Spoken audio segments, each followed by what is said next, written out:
What's up, everybody? Lee Shish and K9 training, and just wrapped up a tracking session with 16-month-old Sonic Z TAMMIK.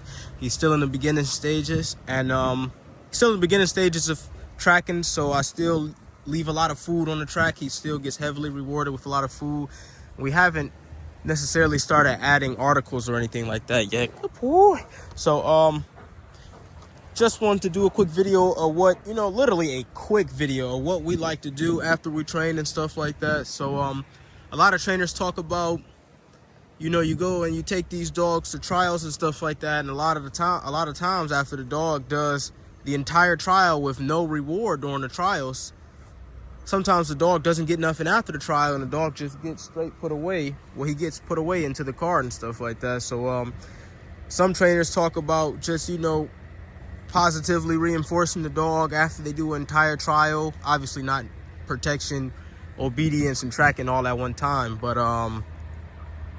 so that's something I just try to get into the habit of doing. Point of what I'm saying is that I try to get into the obviously we're not in the trial right now, we're just training, but I try to get into a routine and a habit of doing that when we're just after we might be done with obedience or something like that, or after we might be done tracking, or after we might be done with protection. Obviously he gets rewarded during all of those training sessions that we do, but I usually try to do a game of 2-ball depending on how tired he is after the training session.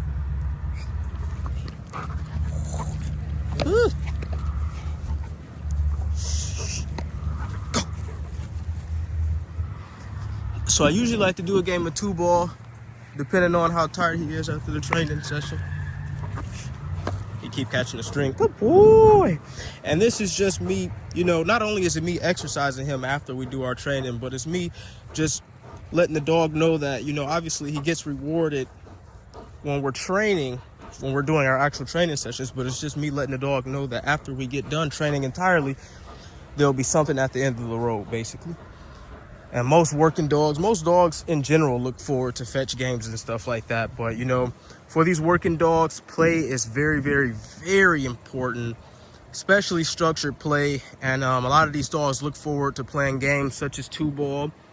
And obviously I can't get him to catch a 2-ball right now because, I'm holding the camera with one hand. I can attempt it. Let me see if he let me get the ball.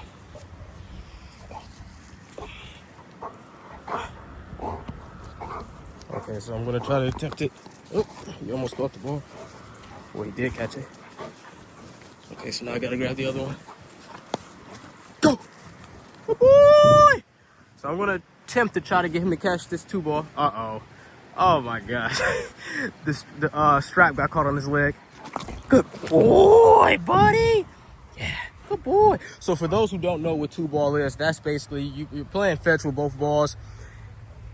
Sometimes you'll get a dog in the beginning that's highly possessive over the ball, so they don't like to bring it back at first, but you just kind of, that's why I said structure play in the beginning, because when you're dealing with these working dogs and you transition from, training them with food with the balls, it becomes like it's an art to it, basically. You kind of got to teach the dog, especially when they're very possessive over something.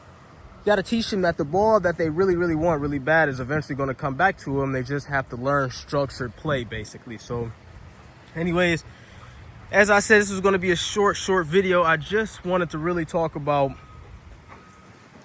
what I like to do after training sessions, depending on how much energy my dog has, because it's, play is very important for these working dogs. And, it's showing the dog, dogs are routine-based animals. They're pattern-based animals. So he knows once we finish training and I say all done, as long as he has the energy, which of course I'll determine and not him, but once he, once I say all done, once the training is over, he knows his favorite game is coming up, which is 2-ball.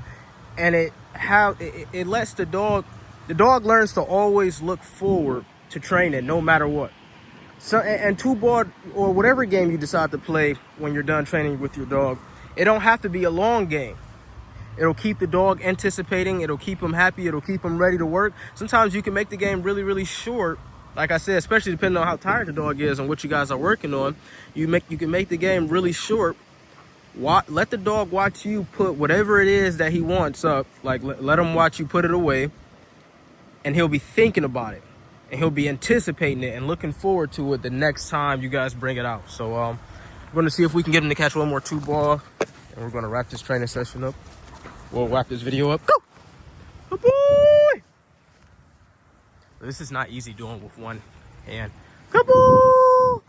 Good boy, man. Good boy, buddy. Way to come back. Good boy, buddy. So anyways, that 16-month-old Niklas Sonic Z TAMMIK. Like I said, this was just a good quick video. Catch you guys later. Good boy.